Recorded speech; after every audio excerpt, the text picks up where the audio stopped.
5 जून 2023 को हैदराबाद के एक पुलिस थाने में एक मंदिर का पुजारी अपनी भांजी के गायब होने की शिकायत दर्ज करवाता है। इस मामले में जब जांच आगे बढ़ती है तो कुछ ऐसे अनएक्सपेक्टेड खुलासे होने शुरू होते हैं कि पुलिस वाले भी शॉक्ड रह जाते हैं। कुछ अपने ही लड़की के दोषी निकलते हैं। पूरा मामला अवैध संबंध, झूठ और धोखाधड़ी का निकलता है। खुलासे के बाद रिश्ते भी शर्मसार होते हैं और अंत में हुए खुलासे के बाद तो लोग लड़की के साथ हुए हादसे को एक्ट ऑफ कर्मा का नाम देने तक लगते हैं। तो आखिर क्या है इस कुरुगंटी अप्सरा मर्डर केस की पूरी कहानी? लड़की के साथ क्या कुछ हुआ था और आखिर लड़की ने ऐसा क्या किया था कि उसके मरने के बाद लोग इसे एक्ट ऑफ कर्मा का नाम देने लगे? चलिए जानते हैं सब कुछ डिटेल में इस वीडियो में।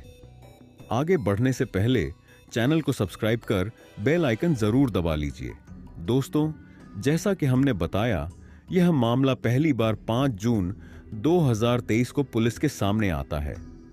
हैदराबाद के Rajiv Gandhi international airport police station के पुलिस अधिकारी अपने अपने काम में बिजी थे। तभी शरीर पर सफेद वस्त्र धारण किए और माथे पर तिलक लगाए एक व्यक्ति थाने के अंदर दाखिल होता है। पुलिस वालों को यह व्यक्ति अपना नाम अय्याग्री साई कृष्णा बताता है। इसकी उम्र 36 साल थी। पुलिस वालों के सामने अय्याग्री बताता है कि 2 दिन पहले यानी 3 जून की रात को शमशाबाद इलाके में मैंने अपनी 30 साल की भांजी कुरुगंटी अप्सरा को अपनी कार से ड्रॉप किया था। उसे अपने दोस्तों से मिलने के लिए भद्राचलम जाना था। मैं अपनी भांजी को वहां ड्रॉप करके अपने घर चला गया। उसके थोड़ी ही देर बाद जब भांजी के मोबाइल पर फोन करने का प्रयास किया तो उसका मोबाइल स्विच ऑफ आने लगा। यहां तक कि काफी इंतजार के बाद भी उसका मोबाइल स्विच ऑन नहीं हुआ। कई दोस्तों से भी उसके बारे में जानकारी लेने की कोशिश की, मगर उसके दोस्तों ने भी बताया कि अप्सरा के बारे में उनके पास कोई जानकारी नहीं है। पुलिस के सामने अय्याग्री साई कृष्णा खुद को हैदराबाद के सरूर नगर इलाके के एक मंदिर का पुजारी बताता है। मामला एक लड़की के गायब होने का था, इसीलिए पुलिस वाले भी तुरंत हरकत में आ जाते हैं और मामला दर्ज होते ही जांच पड़ताल शुरू की जाती है। पुलिस के सामने अय्याग्री ने बयान दिया था कि आखिरी बार अप्सरा उसी के साथ कार में बाहर गई थी। इसीलिए पुलिस वाले इस बात को कंफर्म करने के लिए सबसे पहले अप्सरा की मां से मिलते हैं और पूछते हैं, क्या आखिरी बार आपकी बेटी अप्सरा अय्याग्री के साथ ही बाहर गई थी? अप्सरा की मां पुलिस वालों की बात पर सहमति जताती है। जैसा कि पहले अय्याग्री ने बयान दिया था कि 3 जून की रात को उसने अपनी भांजी को शमशाबाद के एक लोकेशन पर ड्रॉप किया था। वहां से अप्सरा को भद्राचलम जाना था, जहां उसके दोस्त उसका इंतजार कर रहे थे। इसीलिए पुलिस वाले अप्सरा के पिकअप लोकेशन से लेकर अय्याग्री द्वारा बताए गए अनुमानित ड्रॉप लोकेशन को मार्क करते हैं। अब इस बीच मिलने वाले एक सीसीटीवी फुटेज को खंगालने का फैसला किया जाता है। अय्याग्री द्वारा बताए गए पिकअप और ड्रॉप लोकेशन के बीच की दूरी 21 किलोमीटर के आसपास थी। शुरुआती जांच में ही पुलिस वालों को पता चलता है कि इन 21 किलोमीटर के बीच में सैकड़ों सीसीटीवी लगे हुए हैं। लड़की का पता लगाने के लिए जरूरी था कि पुलिस वाले एक सीसीटीवी फुटेज की बारीकी से जांच करें, और पुलिस वाले ऐसा करते भी हैं। जांच की शुरुआत सबसे पहले अप्सरा के घर के पास से मिले सीसीटीवी फुटेज से होती है। घर के पास लगे सीसीटीवी फुटेज की जब जांच की जाती है तो उसमें अप्सरा अपने मामा अय्याग्री साई कृष्णा के साथ जाती हुई दिखाई देती है। इस तरह अय्याग्री का यह बयान तो सही पाया जाता है कि आखिरी बार अप्सरा उसके साथ घर के बाहर गई थी। अब पुलिस वाले अय्याग्री द्वारा बताए गए ड्रॉप लोकेशन के आसपास के सीसीटीवी फुटेज को खंगालने का फैसला करते हैं। इस इलाके के आसपास के कई सीसीटीवी फुटेज पुलिस वाले छान मारते हैं, मगर एक भी फुटेज में अय्याग्री अपनी कार से अप्सरा को ड्रॉप करते हुए नजर नहीं आता है। पुलिस वाले अपनी जांच का दायरा बढ़ाते हुए अय्याग्री द्वारा बताए गए लोकेशन से और आगे जाकर आसपास के इलाकों में भी जांच पड़ताल करते हैं, मगर कहीं से भी इस बात की पुष्टि नहीं होती है कि अय्याग्री ने कहीं पर भी अप्सरा को अपनी कार से ड्रॉप किया है। जब कहीं से भी पुलिस वालों को अप्सरा के ड्रॉप लोकेशन के बारे में जानकारी नहीं मिलती है, तो पुलिस वाले एक बार फिर से अयाग्री से ही पूछताछ करने का फैसला करते हैं। जब इस मामले में दोबारा से अयाग्री से पूछताछ की शुरुआत होती है, तो पुलिस के सामने वह हड़बड़ा जाता है और अब दूसरी ड्रॉप लोकेशन के बारे में बताने लगता है। मतलब कि अयाग्री ने अब अपना बयान बदलना शुरू कर दिया था। जब अयाग्री अपना बयान बदलने लगता है, तो पुलिस वालों को इस पर शक होना शुरू हो जाता है। अब पुलिस वाले अयाग्री से ही गहराई से पूछताछ करने का फैसला करते हैं। जैसे जैसे पुलिस वालों की पूछताछ आगे बढ़ती है, अयाग्री पुलिस वालों को नई नई कहानियां सुनाने लगता है और लगातार अपने बयान बदलने लगता है। मगर ऐसा लंबे समय तक नहीं चल पाता है, क्योंकि पुलिस वाले अपना तरीका अपनाना शुरू करते हैं। इसके बाद अयाग्री सब कुछ सच सच बताना शुरू कर देता है। पुलिस के सामने जब अयाग्री मामले की सच्चाई बताता है, तो हर कोई शॉक्ड रह जाता है। अयाग्री पुलिस वालों को बताता है कि उसने अपनी भांजी अप्सरा को कहीं भी ड्रॉप नहीं किया था, बल्कि उसने उसे मार दिया है। पुलिस वालों के सामने अयाग्री बयान देता है कि 3 जून की रात घूमने जाने के बहाने वह अपनी भांजी अप्सरा को अपनी कार में बैठा लेता है। फिर वह उसे शमशाबाद के एक बेहद ही सुनसान इलाके में पहाड़ी के ऊपर लेकर चला जाता है। यहां इन दोनों में किसी बात को लेकर बहस होती है। बहस के दौरान अयाग्री गुस्से में आकर एक बड़ा सा पत्थर उठाता है और अपनी भांजी के मुंह पर जोर से मार देता है। एक बार नहीं, बल्कि लगातार अयाग्री पत्थर से अप्सरा के चेहरे पर वार करता है और बड़ी बेरहमी से उसका चेहरा कुचलकर उसे मार डालता है। अपनी भांजी की जान लेने के बाद अयाग्री को लाश ठिकाने लगाने की चिंता सताने लगती है। इसलिए पहले तो वह लाश को एक प्लास्टिक में अच्छे से लपेटता है और फिर उसे अपनी कार की डिग्गी में रखकर एक ऐसी जगह की तलाश में निकलता है जहां लाश को जलाया जा सके। इस तलाश में वह एक और सुनसान जगह पर पहुंचता है। वहां अपनी कार खड़ी करके वह लकड़ी इकट्ठा करने लगता है, मगर उसे लाश को जलाने लायक लकड़ी नहीं मिलती। इसके अलावा उसे पकड़े जाने का भी डर सताने लगता है। इस डर से वह लाश को जलाने का अपना फैसला बदल देता है और अब दूसरे तरीके से लाश को ठिकाने लगाने का प्लान बनाने लगता है। लाश को गाड़ी की डिग्गी में ही रखकर वह उसे कुछ देर तक अपने घर की पार्किंग में ही खड़ी रखता है।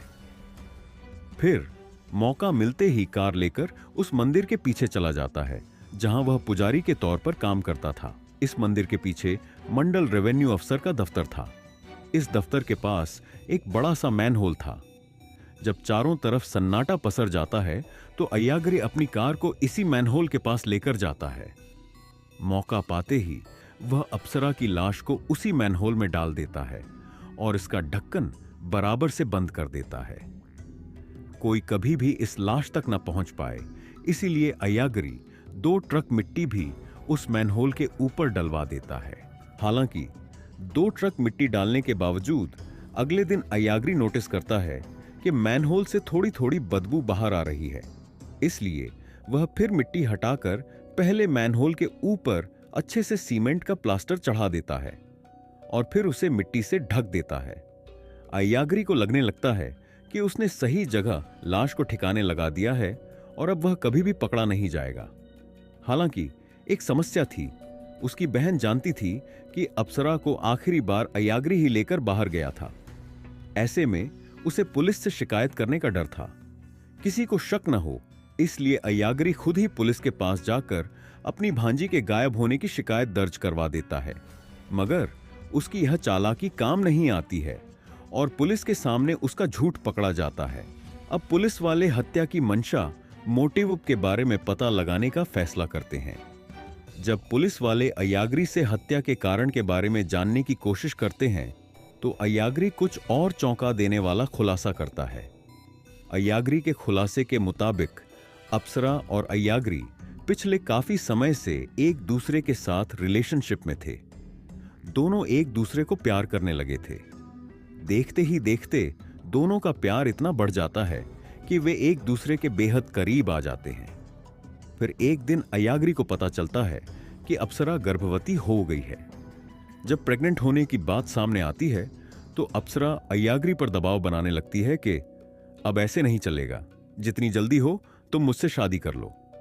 मगर अय्याग्री के सामने समस्या यह थी कि उसकी शादी कई साल पहले ही किसी दूसरी लड़की से हो चुकी थी और उसके 2 बच्चे भी थे। यह बात अप्सरा भी जानती थी। इसलिए अय्याग्री बार बार अप्सरा को समझाने की कोशिश करता है, लेकिन अप्सरा कहती है, तुम अपनी पत्नी को छोड़ दो और मुझसे शादी कर लो। चूंकि अप्सरा और अय्याग्री का पहले से ही एक पारिवारिक रिश्ता था, इसीलिए अप्सरा के लाख जिद करने के बावजूद अय्याग्री शादी के लिए मना करता रहता है। इस बीच अय्याग्री के समझाने पर अप्सरा अपना अबॉर्शन करवा लेती है। अबॉर्शन के बाद भी वह लगातार अय्याग्री पर शादी के लिए दबाव बनाती रहती है। इसी के बाद अय्याग्री एक खौफनाक प्लान बनाना शुरू करता है। फिर 3 जून की रात वह आखिरी बार लॉन्ग ड्राइव के बहाने अप्सरा को लेकर घर से बाहर निकलता है और उसे एक सुनसान पहाड़ी पर ले जाता है। यहां वह उसे समझाने की कोशिश करता है कि वह चाहकर भी उससे शादी नहीं कर सकता, मगर अप्सरा किसी भी तरह समझने के लिए तैयार नहीं होती। अय्याग्री के मुताबिक जब अप्सरा किसी भी तरीके से राजी नहीं होती है तो वह गुस्से में एक बड़ा सा पत्थर उठाकर अप्सरा के चेहरे पर मार देता है। इसके बाद वह लगातार पत्थर से वार करता है और तब तक मारता रहता है जब तक उसे यकीन नहीं हो जाता कि अप्सरा मर चुकी है। इस खुलासे के बाद पुलिस अय्याग्री को गिरफ्तार कर कस्टडी में भेज देती है। पुलिस जांच में अय्याग्री की इंटरनेट सर्च हिस्ट्री भी सामने आती है। इससे पता चलता है कि उसने अप्सरा की हत्या करने से पहले इंटरनेट पर सर्च किया था, how to kill a human being. कुछ दिनों की पूछताछ के बाद पुलिस इस पूरे मामले का खुलासा करती है। मामा भांजी के अवैध रिश्ते और हत्या की खबरें बाहर आते ही सुर्खियां बटोरने लगती हैं। यह मामला आसपास के राज्यों की अखबारों में भी छा जाता है। जब यह खबर तमिलनाडु पहुंचती है तो अप्सरा से जुड़ा एक और हैरान कर देने वाला खुलासा होता है। दरअसल जब यह खबर मीडिया के जरिए तमिलनाडु में रहने वाली धनलक्ष्मी नाम की महिला तक पहुंचती है तो वह मीडिया वालों के सामने चौंकाने वाला दावा करती है। वह बताती है कि अय्याग्री ने जिस लड़की कुरंगती अप्सरा की हत्या की है वह उसकी बहू है। धनलक्ष्मी आगे बताती है कि इसी बहू की वजह से उसके बेटे ने आत्महत्या कर ली थी। पुलिस इस मामले की जांच करती है तो पता चलता है कि कुछ साल पहले अप्सरा की शादी कोयम्बटूर के रहने वाले सॉफ्टवेयर इंजीनियर कार्तिक राजा से हुई। कार्तिक राजा एक बड़ी कंपनी में काम करता था जहां उसे सैलरी के तौर पर अच्छा खासा पैसा मिल रहा था।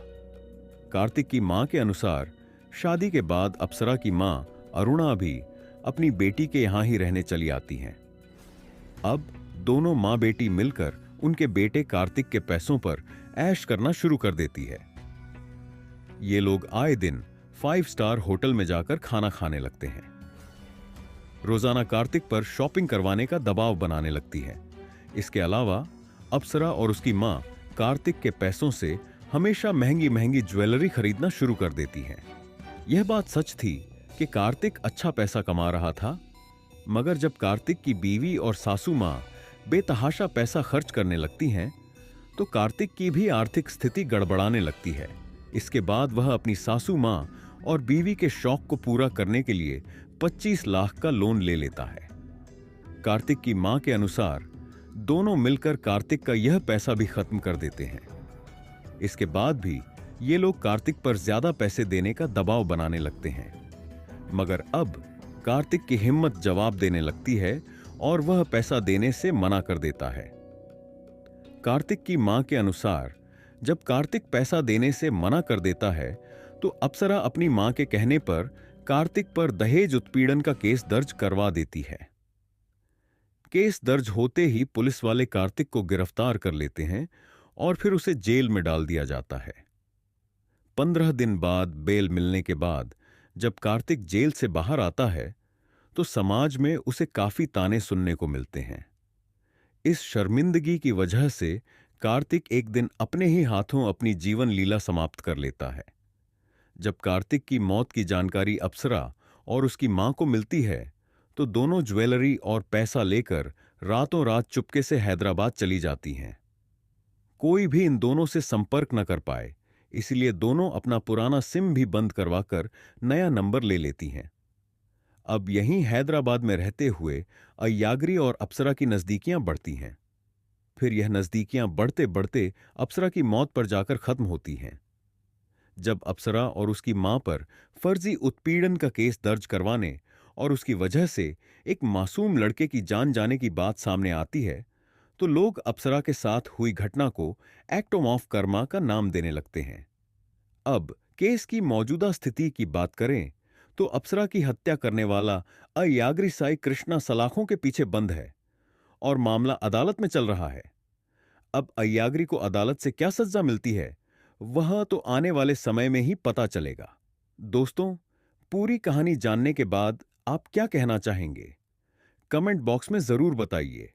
अगर आपको हमारी मेहनत पसंद आई हो तो इस वीडियो को लाइक करते हुए शेयर भी करें। अगर आपने अब तक चैनल को सब्सक्राइब नहीं किया है तो जल्दी से चैनल को सब्सक्राइब कर लीजिए। लेटेस्ट वीडियो के लिए बेल आइकन जरूर दबाएं। ऐसी ही कहानियों के लिए हमारे साथ लगातार बने रहें। धन्यवाद।